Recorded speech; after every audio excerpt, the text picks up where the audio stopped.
प्रकृति के कुछ नियम हैं जिसका आपको ध्यान रखना होगा।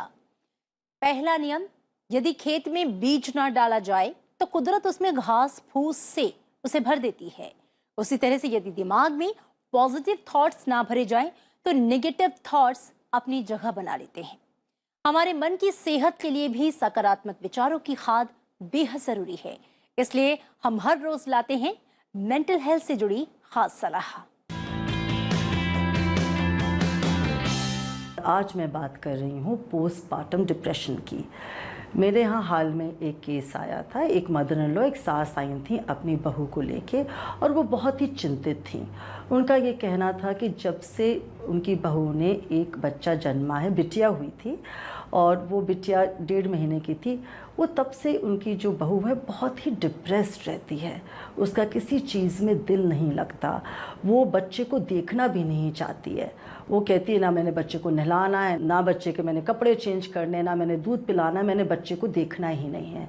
और वो इतने खुश थे सारा ख़ानदान कि उनके घर में लक्ष्मी आई थी। मैं को देख रही थी बहू दिन ब दिन मुरझाती जा रही थी, वो खुद भी अपना ध्यान नहीं रख रही थी। तो उससे बात करने के बाद, उन बहू का नाम रश्मि था, पता चला कि वो बहुत ही डिप्रेस्ड हैं। और ये बहुत कॉमन होता है हिंदुस्तान में, पोस्टपार्टम डिप्रेशन। और ये इसलिए कई बार हो जाता है क्योंकि जब आपकी डिलीवरी हो जाती है तो बहुत सारे केमिकल चेंजेस बॉडी में आ जाते हैं। वो जब केमिकल चेंजेस बॉडी में आते हैं तो आपको कभी कभी लगता है कि आप जिस मकसद पे थे कि आपका बच्चा होना था वो अब हो चुका। अब क्या आपका गोल है? कोई गोल ही नहीं है। अब आपके पास सिर्फ सिर पे जिम्मेदारियां हैं कि बच्चे को देखना है। और आपकी बॉडी में भी चेंज आ गया है, आपकी रूटीन में चेंज आ गया है, आपकी रोज़मर्रा ज़िंदगी में इतना चेंज आ गया क्योंकि आपको एक और बहुत बड़ी जिम्मेदारी मिल गई है। उसको लेकर भी बहुत लोग मायूस या उदास हो जाते हैं। उन्हें लगता है कि शायद वो कोप अप ना कर पाएँ।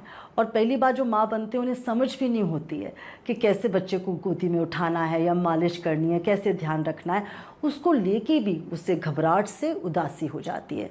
तो ऐसी मैं माँओं से कहूँगी जिनकी इतनी अच्छी अच्छी सासें जो आती भी हैं साइकोलॉजिस्ट के पास मदद मांगने, कि बस आपको अपनी डॉटर इन लॉ, अपनी बहू को सपोर्ट देनी है। हो सकता है आपकी बेटी को भी पोस्टपार्टम डिप्रेशन हो जाए, तो आपको बस ऐसी महिलाओं को सपोर्ट देनी है कि हम हैं, हम लुक आफ्टर कर लेंगे। अगर किसी पेडिट्रिशियन के बारे में पता करना है या कुछ उसके इंजेक्शंस के बारे में बच्चों का पता करना है, जैसे मालिश कैसे होनी है, किस टाइम पे दूध पीना है, कितना पीना है, डेकार कैसे डालना है, गर्दन कैसे संभालनी है, कैसे किस पोजीशन में बच्चा बेटर सोता है, ये अगर जो बड़े लोग हैं अगर हेल्प कर पाएंगे तो ये पोस्टपार्टम डिप्रेशन से निकलना बहुत आसान हो जाएगा।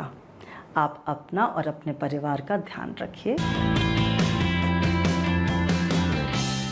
हौसले के तरकश में वो तीर जिंदा रखो। हार जाओ जिंदगी में सब कुछ, लेकिन फिर भी जीतने की उम्मीद जिंदा रखो। और इसी जिंदगी की उम्मीद के साथ हर दिन कहिए लव यू जिंदगी।